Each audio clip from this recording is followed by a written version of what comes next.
Bienvenidos a un nuevo encuentro semanal en los especiales de ProNoticias. Esta vez vamos a hablar con representantes de un sector destacado para el desarrollo del país. Un sector que trabaja en obras públicas, principalmente aquello que tiene que ver con obras viales. Vamos a estar con representantes de cada uno de estos sectores, pero comenzamos, por supuesto, con declaraciones del ministro de Obras Públicas y Comunicaciones. En segundos, arrancamos.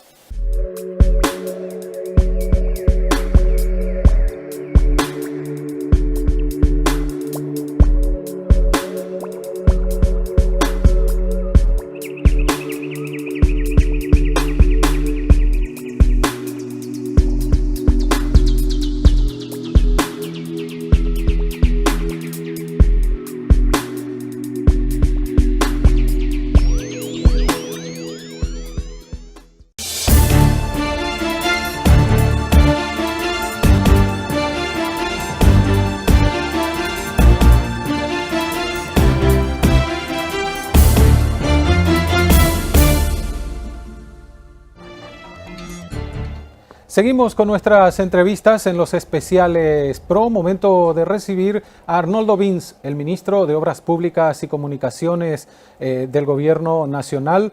Vamos a conversar con él sobre varias obras emblemáticas que están llevando adelante las autoridades aquí en nuestro país. Ministro, ¿cómo está? Bienvenido. Un gusto saludarte, Omar, a la teleaudiencia. Realmente es un privilegio poder compartir con ustedes algo de lo mucho que se está tratando de hacer en materia de obras públicas. Y hay obras consideradas prácticamente emblemáticas, ministro, como lo son, por ejemplo, el puente que va a unir Asunción con Chacoí. Estamos hablando también de la ruta bioceánica, el desarrollo de carretera de todo tiempo en el Chaco, el corredor de exportación, la duplicación de la ruta 2. Como decía, se está trabajando en varios frentes.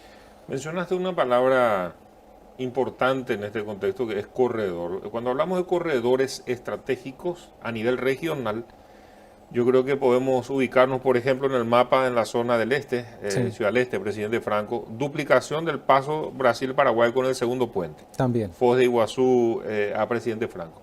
De ahí la duplicación de la ruta hasta Asunción.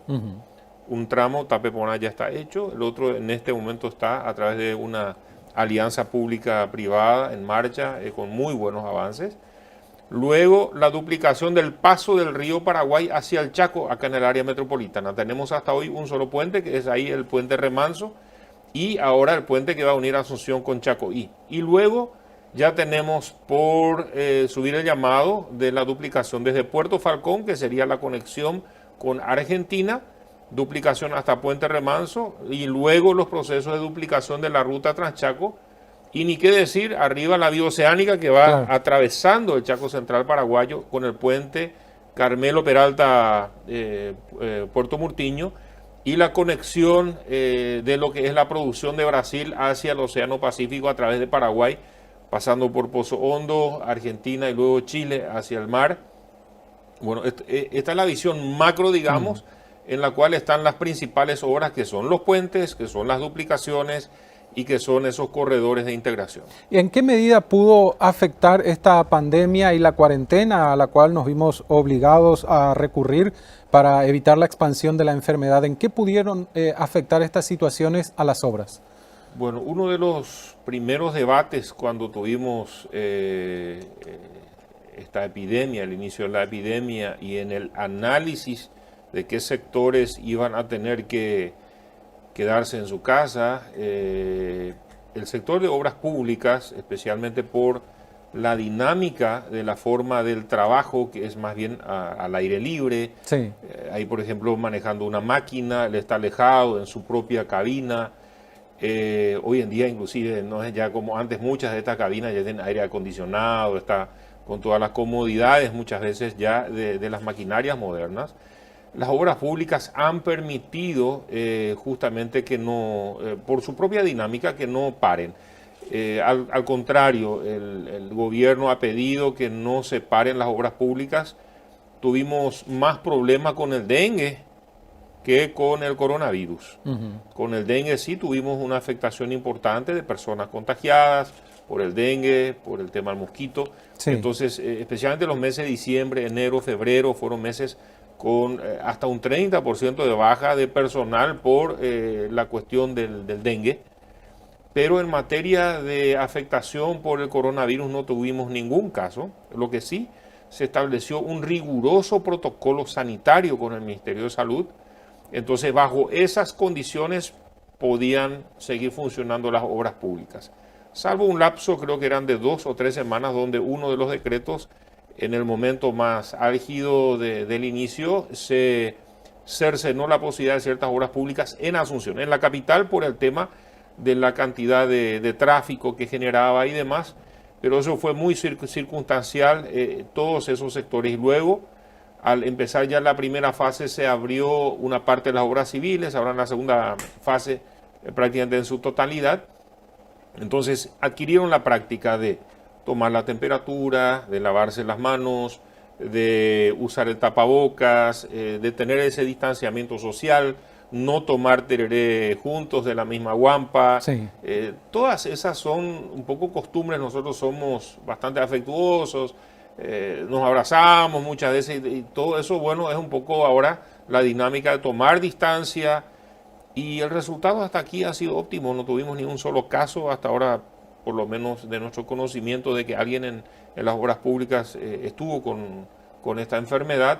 Eso no significa que no puede suceder. Hoy en día, básicamente, digamos, el contacto con las otras personas siempre se da, con las familias, etcétera, etcétera, pero en las obras públicas hasta hoy no tuvimos casos y bueno, quiero valorar el esfuerzo que ha hecho cada una de las empresas para cumplir ese protocolo. En casos nos ha tocado ir a amonestarles un poquito, primero verbalmente, y bueno, ahí acataron en ciertos departamentos en el interior, a veces un poco complicado porque viven aislados de toda la dinámica social, muchas veces allá en el obraje, en sus campamentos, pero hoy en día hay una plena conciencia de responsabilidad para con el prójimo, entonces están aplicando todas las normativas. Entonces, la pandemia hasta hoy no afectó, tengo que decir lo contrario, o sea, ha hecho que este sector de la economía tenga una responsabilidad importante en la ejecución presupuestaria a los efectos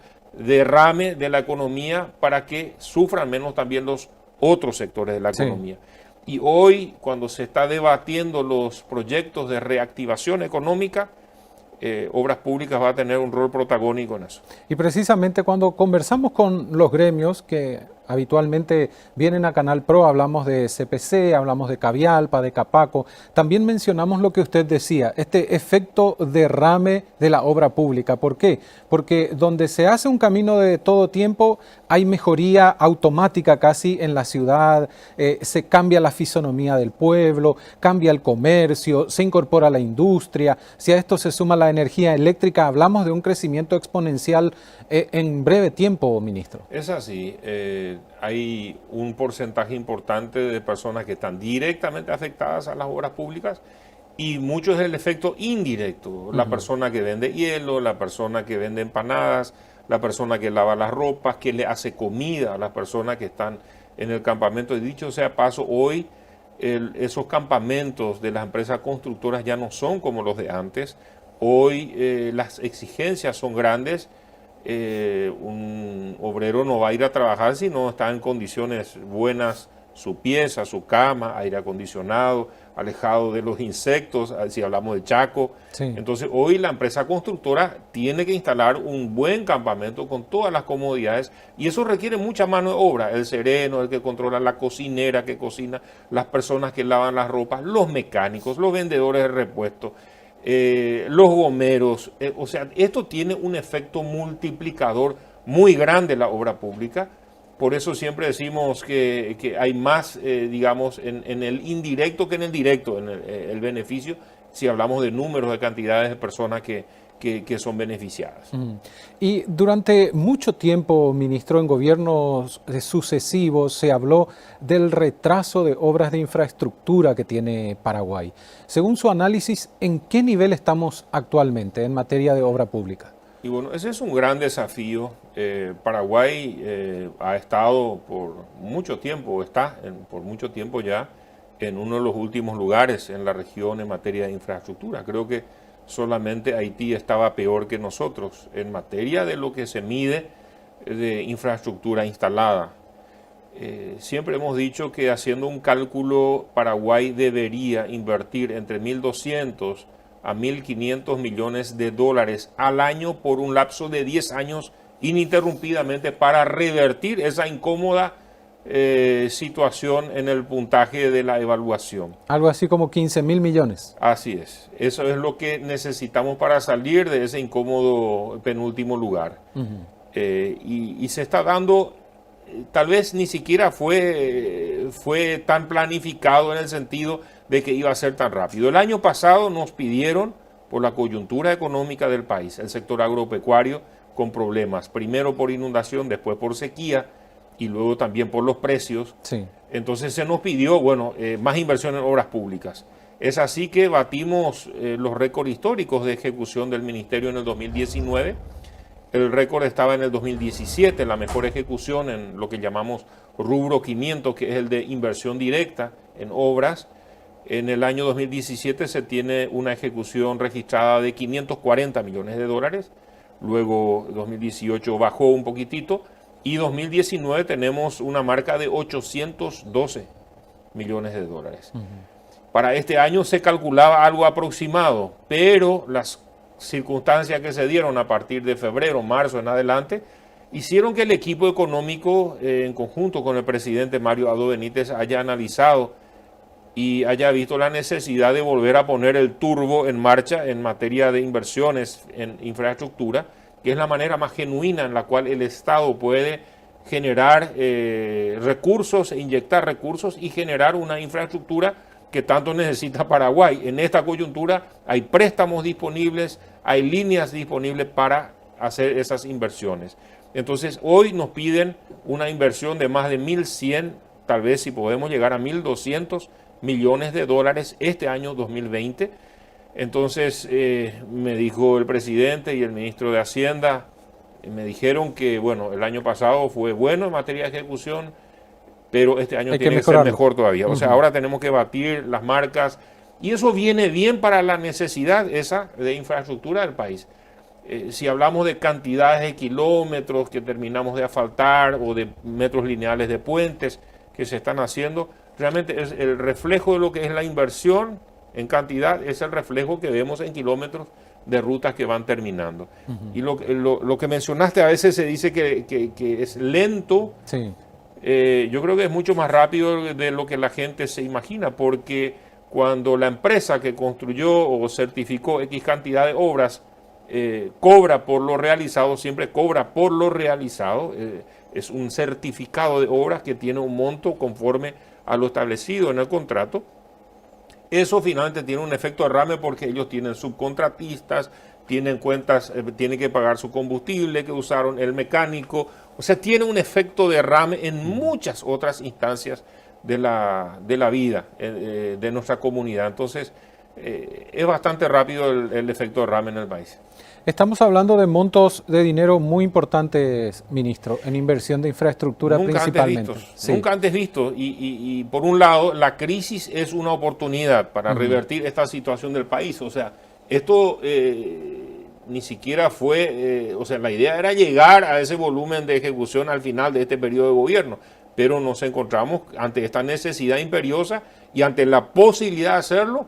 Y también las empresas paraguayas, quiero destacarlo, las empresas paraguayas han crecido en este lapso, se han endeudado, han comprado maquinarias, han invertido en capacitación de sus personales, entonces están en condiciones de tomar más desafíos, más obras, y realmente es una cadena. El Estado debe garantizar la cadena de pagos para que el sector privado siga invirtiendo, siga endeudándose, comprando maquinarias, mejorando su tecnología, y eso finalmente redunda en más obras y de mejor calidad. Ahora, cuando hablamos de inversión pública, ministro, más allá de los montos, pueden ser montos pequeños, medianos o muy grandes como lo que usted está mencionando, un proceso muy importante siempre es el de la transparencia en la ejecución de estos fondos. Actualmente, ¿cómo están esos procesos dentro del ministerio?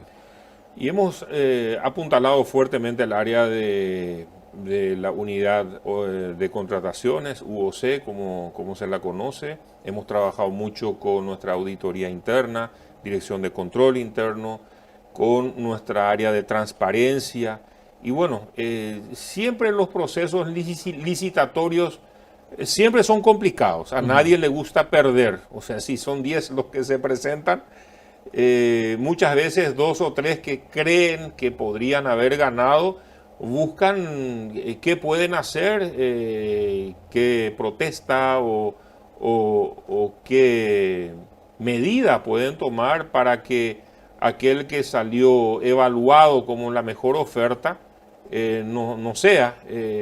Pero ha disminuido esa sangrienta lucha en los procesos licitatorios, dado que prácticamente todas las empresas del sector están trabajando, tienen obras y tienen proyección de siguientes obras a medida que vamos llamando a licitación más obras. Entonces ahora la concentración de las empresas, de los consorcios, debe darse en ejecutar la obra en tiempo y forma, hacerlo con calidad para que puedan ser competitivos. Y el que ganaba 10 millones de dólares al año, o sea, el que giraba, digamos, en sus contratos ese volumen, ahora puede hacerlo 20, el que tenía 20 puede tal vez hacer 25 o 50, el que hacía 50, que son pocos al año, puede llegar a 80, o sea, las empresas están creciendo, no solamente como empresas, sino en volumen de obras que están haciendo y volumen de ejecución. Y eso es sano, que las empresas paraguayas crezcan, y muchas empresas pequeñas y medianas también están acompañando el crecimiento, más las medianas. Todavía tenemos un déficit con las más pequeñas, que muchas veces son las que son subcontratadas por las medianas y las grandes, y ojalá que encontremos mecanismos en los cuales, en los procesos de licitación, que son muy exigentes. Sí. Y eso es importante decir, un proceso de licitación siempre está dirigido. Cuando se dice eso como crítica, para mí es una observación válida. ¿En qué sentido? Un proceso de licitación está dirigido, son tantos kilómetros de tal cosa, o tantos metros de tal, o tal tipo de obra, y no cualquiera puede hacer cualquier tipo de obra en cualquier lugar del país. Entonces, hay que tener condiciones financieras como empresas, jurídicas y también de experiencia, y todo eso en una hora finalmente hacen que cuando el Estado contrata, tenga cierta garantía que la empresa va a hacer aquello para lo cual se hizo el llamado a licitación y fue contratada. Entonces, hay mucho diálogo con los sectores de las empresas, con los gremios, permanente diálogo, y yo más bien los veo como compañeros de trabajo, porque la obra es una sola, el país es uno solo, en el cual a uno le toca hacer el proceso de llamado, digamos, ser el árbitro, para decirlo, y los otros son los jugadores. En la mayoría de los casos, y no hablando solamente de obra pública, sino de licitación en distintos estamentos del Estado, la mayor queja suele ser, ministro, y podemos verlo en los titulares de los diarios, en los noticieros, que los procesos están digitados más que dirigidos, ¿verdad? Es decir, prácticamente se sabe de antemano quién va a ganar un proceso de licitación, y a veces incluso llegan a decir los que participan, ¿para qué participamos de este proceso de licitación? Para completar el tablero, de repente. No, hay ciertas empresas que tal vez tienen una ventaja competitiva por la zona geográfica. Te menciono, en la parte de la construcción vial, uno de los aspectos importantes es dónde tenés tu planta asfáltica, dónde tenés tu cantera, piedra, que se utiliza mucho en la obra, y eso para una u otra empresa que está radicada o en San Pedro, o está en Itapúa, o está en Villa Ayes, depende de dónde se hace la obra, va a tener una ventaja competitiva, obviamente, contra los otros, porque va a tener la posibilidad de tener precios más económicos en su oferta porque está más cerca. O sea, el flete es un componente importante porque incluye combustible, incluye flota de camiones. Entonces, sí, hasta eso puedo decirte que está más que digitado. Hay gente o hay empresas que van a tener ciertas condiciones más favorables para presentarse en uno u otro tramo conforme a dónde se hace la obra, el lugar geográfico, el tipo de obra que se hace. Un ejemplo, una de las licitaciones que ahora está en marcha, para decirte que tiene su complejidad, es la restauración y puesta a punto del Palacio de López, de un sector del Palacio especialmente. Obviamente no cualquier empresa puede participar. ¿Por qué? ¿Por qué no? Porque es un componente muy complejo ese tipo de trabajo. Se calcula que más o menos 400 personas van a trabajar en eso. Ahí tenés que tener artistas, personas especializadas en manejar piezas arqueológicas, históricas, que es otro trato que una obra convencional de hacer mezcla y levantar los ladrillos, tener el encuadre Se requiere perfecto. especialización. Tienen que tener especialización y para edificios históricos, patrimoniales, hay protocolos que los establece la Secretaría Nacional de Cultura que son muy exigentes. Entonces, Dios quiera que más y más empresas vayan creciendo en esa dinámica, adquiriendo competencia. Nosotros, por ejemplo, ahora está en marcha en Yaguarón, en la iglesia histórica, una obra de restauración, y lo que le pedimos a la empresa que ganó esa licitación es que contrate a personas de Yaguarón, de la zona, que en el futuro ellos mismos puedan competir y participar de las licitaciones o ser parte de los procesos, porque cada tanto hay que restaurar cada uno de estos edificios patrimoniales, o sea, porque con el tiempo se van desgastando y requieren un mantenimiento. Toda obra requiere mantenimiento en el tiempo. Nosotros como seres humanos también necesitamos permanentemente un trabajo de mantenimiento, ni qué decir las obras, ¿verdad? Necesitan permanentemente. Y en el caso de los montos a veces también adjudicados, volviendo al tema anterior, ministro, se analiza siempre por qué se adjudica una obra por determinado monto y al final se paga a veces más de lo que se adjudicó, hay cambios en los trazados, ocurrió en varios de los procesos, ¿verdad? De construcción de obras. A veces no tenemos muy claro cuál es el procedimiento o no entendemos la manera de hacerlo. Es muy importante tu pregunta. Muchas veces se debe a que no tenemos de repente los diseños lo suficientemente específicos en la previa del llamado, en el sentido de haber analizado a fondo todos los componentes. Te puedo mencionar una obra en la cual tuvimos ese problema cuando asumimos, es la obra desde kilómetro 40 de Villeta a Alberdi, sí. Que todavía no se ha terminado. En esa obra nos tocó enfrentar esa gran inundación de principios del año pasado, en la cual el río Paraguay nos demostró su capacidad de desafiar esa obra de infraestructura. Entonces tuvimos la presión de la correntada de un lado y, digamos, la vuelta del río del otro lado, que también nos presionó, que nos obligó a replantear esa obra. O sea, de lo que fue la altura, el talud, la elevación de lo que tiene la parte final antes de llegar al Verdi, los últimos 10 a 12 kilómetros, que son los que más elevada está la ruta del terraplén, nos obligó a alzarlo más de 1 metro toda la traza, porque no alcanzaba, el agua pasaba por encima de lo que estaba previsto. Y eso obedeciendo a mediciones históricas. Muchas veces se hacen esas mediciones en la previa a 50 o a 100 años de historia de ese lugar, pero a veces no se tienen todas las informaciones porque somos un país con muy pocos archivos, lamentablemente, de muchos temas. Entonces ahí tuvimos que sacar del proyecto algunas cosas, priorizar, elevar, porque si no íbamos a hacer una obra que en algunos momentos de inundación iba a estar bajo agua. Entonces tuvimos que llamar por afuera, por otros procesos, otras obras como los accesos a Villa Oliva, el acceso a Alberdi, y ahora tuvimos que hacer otro llamado para completar justamente lo que falta. Y bueno, son situaciones donde la misma naturaleza de repente nos muestra diferentes escenarios. O por ejemplo, una obra que un ejemplo acá en la zona de Ruta 1, donde de repente empiezan a haber inundaciones en un lugar donde no habían. ¿Y qué pasa? Y algún vecino hizo un dique o hizo un canal en alguna parte que antes no estaba, y de repente el agua de lluvia, en vez de ir donde siempre se iba, se va por otro lado. Hace pocos años atrás se inauguró la nueva ruta a Capitán Vado, y de repente hace poco las noticias fue donde vino un caudal después de algunas lluvias y empezó a carcomer gran parte de la nueva ruta en un sector. Y eso venía de un establecimiento ganadero ahí aledaño. Y bueno, hubo alguna modificación dentro de la propiedad que no era así cuando se construyó la ruta. Y entonces eso altera y hay que tomar decisiones de corregir. O sea, cuando preguntas si hay sobrefacturación o por qué se eleva el costo, yo más bien diría, se hacen muchas obras adicionales a las obras originalmente que no estaba pensadas. pensado inicialmente.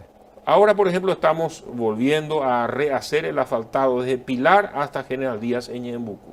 Y ahí, aquellos que conocen de Pilar yendo a General Díaz, a los pocos kilómetros está el desvío que va hacia Isla Umbú, la ciudad cercana ahí a Pilar. Y bueno, la ruta estaba llamada para su traza hasta General Díaz, pero es un acceso de 2 kilómetros. Y bueno, después viene el gobernador, vienen los diputados, los senadores del departamento, el intendente, y dicen, ya que están trabajando, la Icatubio ya anexa 2 kilómetros, ya pone la acceso. Y así, entonces trabajamos, vemos si entra, la ley 2051 nos permite hasta un 20% digamos, convenios modificatorios, ampliatorios a un contrato. Entonces, una ruta, en vez de tener 50 kilómetros de asfaltado, de repente terminamos haciendo 54, 55 kilómetros con esos convenios modificados. No es que sale más cara, siempre, a veces hay cambios que hacen a la mejor calidad de lo que se estaba previsto, pero muchas veces hay convenios modificatorios que hacen que también asfaltamos los accesos a las comunidades y otros pedidos que hacen las autoridades de la zona con mucha razón y que a veces en el diseño original no estaba adentro. Estuvimos hablando de varios puntos del país, recorriendo un poquito también, sabiendo que usted viaja bastante y conoce de antemano ya varias zonas y territorios de nuestro país. Pero hablando aquí de la zona central, lo que incluye capital y departamento central, hay una obra como emblemática, inconclusa y puede ser la espina en el zapato de varias autoridades, sobre todo las anteriores, ¿verdad? Estoy hablando del Metrobús. ¿Qué va a pasar con el Metrobús? ¿Qué va a ocurrir con esto? Quedó inconcluso. Hay también protestas, reclamos por la póliza, no hay acuerdo en eso. ¿Cómo se avanza, ministro, ahí? Cuando nosotros asumimos, nos esperaba una nota de pedido de suspensión de obras por parte de la empresa portuguesa Motangil, que estaba a cargo del tramo 2 y 3 del Metrobús. Aclaro que el único tramo en el cual se trabajó fue el tramo 3, Fernando Lamora y San Lorenzo. Sí. Pues el tramo 2 nunca consiguió permiso de la Municipalidad de Asunción tampoco. Ahí hubo problemas con la liberación de la franja de construcción, luego hubo una decisión de incluir las zanjas técnicas, que es una... Que hicieron modificar también el innovación. proyecto, ¿verdad? Eso modificó sustancialmente ese proyecto en monto y en complejidad. Y bueno, cuando llegamos, ellos estaban pidiendo la suspensión de la obra. O sea, la empresa tomó la decisión de suspender la obra, no fue el ministerio. Claro. Aduciendo que precisamente no tenían frente de obra, que estaba todo enfrentado, aproblemado, lo que sea.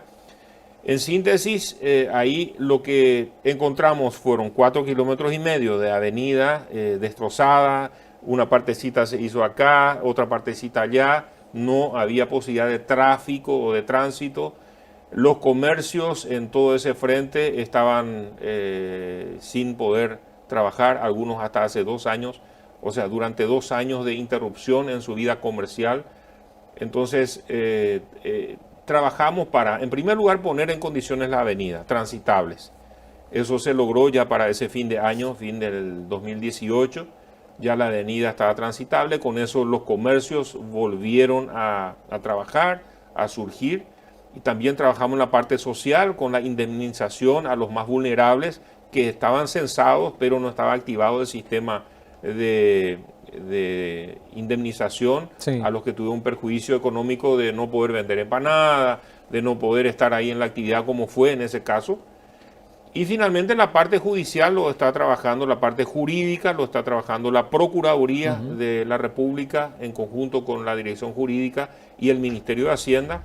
Entonces ahí los procesos continúan, pero no obstante el Estado paraguayo ha reclamado las garantías precisamente y la devolución del pago de anticipo de lo que corresponde a la obra no ejecutada.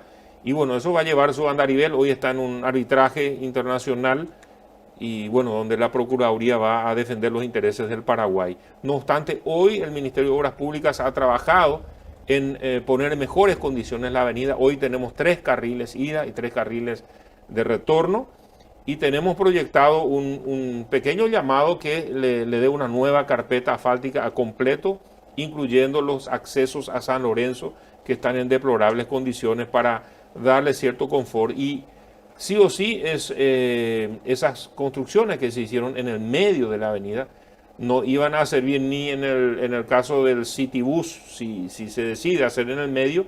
Nuestros buses todos tienen, digamos, las puertas a nivel de que el pasajero pueda subir desde la vereda, desde el piso, y no elevadas en alturas como estaba construido. Si se adoptase en el futuro hacer las paradas en el medio, van a ser a nivel del piso, y se segmenta con separadores, con otras dinámicas, pero eso es un tema que se va a debatir todavía, la dinámica. Pero el tramo 1 está todavía vigente. Estamos teniendo ahora ya la recepción del diseño final, que incluye el mejoramiento de la avenida Estela Maris en la zona de los edificios de gobierno. Sí.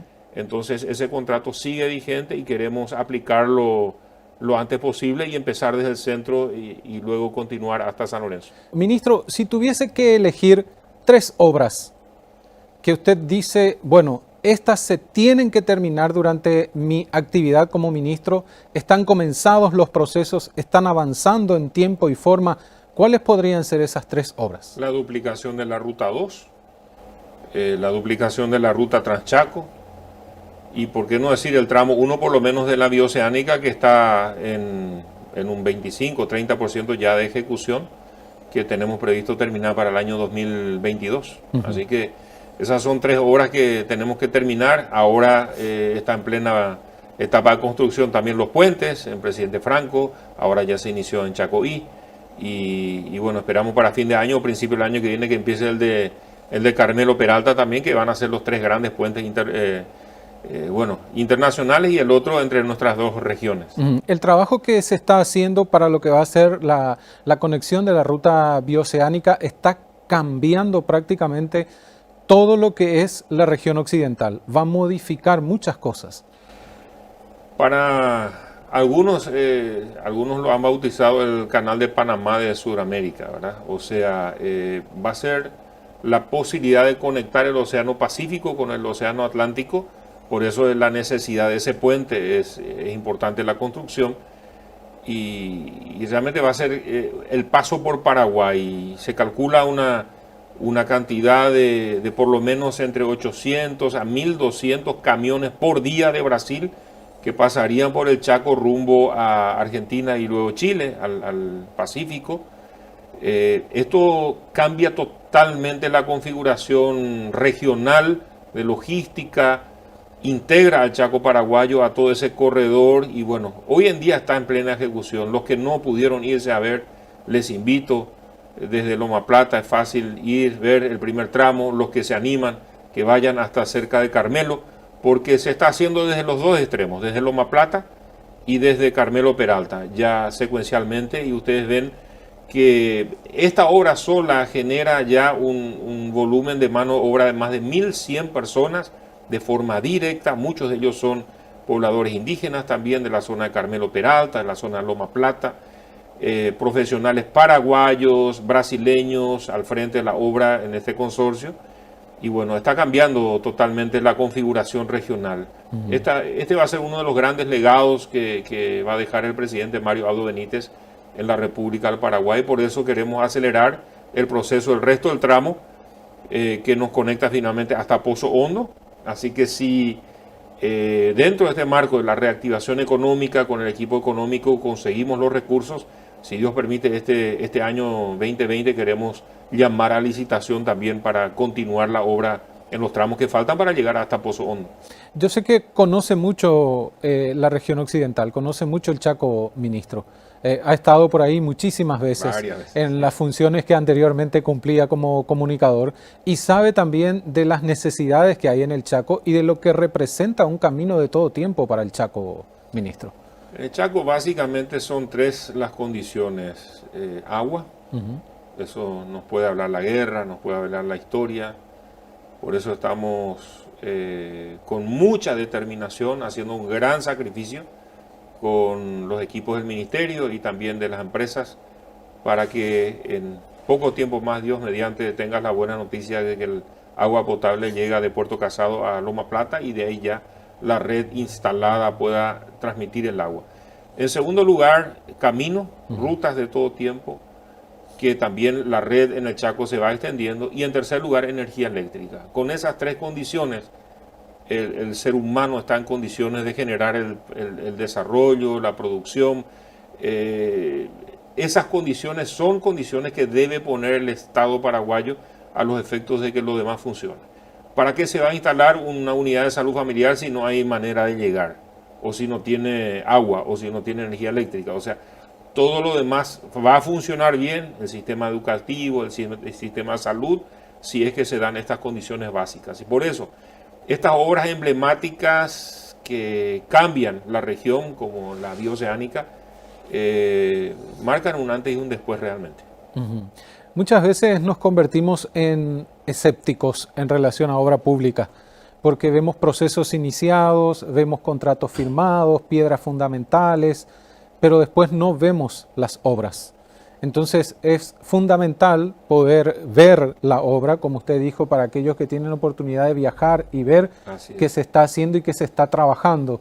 Y otra de las obras que mencionó es la del puente Chaco y Asunción. Sí, en estos días empezó ya el trabajo de limpieza de la aproximación desde la ruta Falcón-Remanso hasta donde están ya los humedales, donde va a ir sobre pilotes el resto del puente. Y bueno, en breve esperamos seguramente en una fecha histórica, emblemática, hacer un acto ahí con la presencia del presidente a los efectos de marcar el inicio oficial de las obras en el lugar.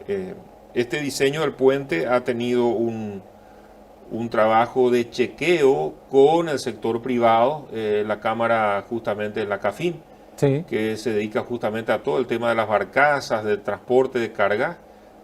Han hecho sus observaciones que están siendo tenidas muy en cuenta, se han hecho las simulaciones en el agua hace algunos meses o semanas atrás, y con eso se ha terminado. Esta semana pasada hemos recibido el diseño, la propuesta del consorcio, el diseño final de obra corregido del puente, así que estamos evaluando en estos momentos para darle el visto bueno o con las correcciones necesarias, y va a ser un hermoso puente. Este va a ser el puente que con lo hermoso que va a ser y lo importante en materia de conexión interregional, porque no es solamente unir Asunción o el área metropolitana con el Chaco, une con Argentina, une con los corredores que van a la bioceánica, a Bolivia.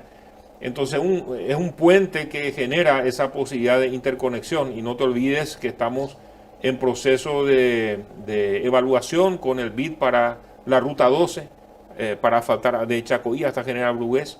Eso para fines de este año queremos ya tener préstamo en el Congreso para llamar a licitación. Entonces este puente Asunción Chacoí va a ser un intercomunicador que facilita todas las cosas. Realmente con un puente hoy ya nos estamos quedando cortos. Sí.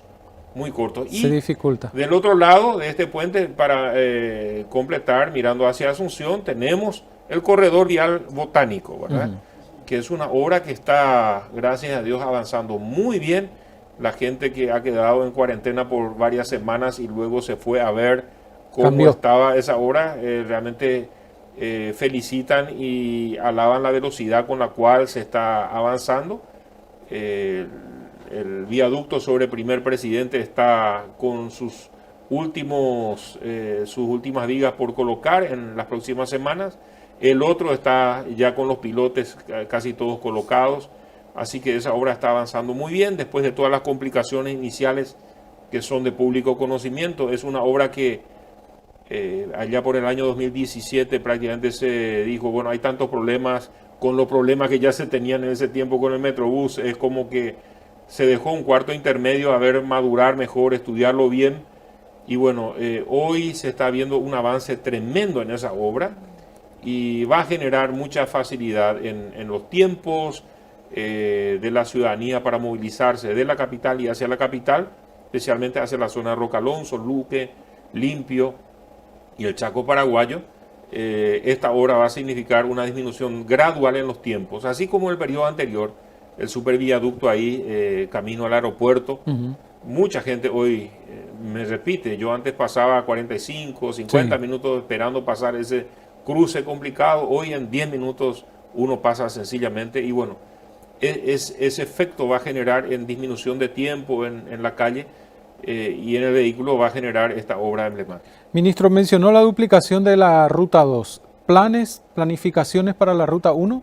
Otro camino de desarrollo importante, de zona muy productiva, la del sur del país también, y por supuesto los departamentos intermedios hasta llegar a Asunción.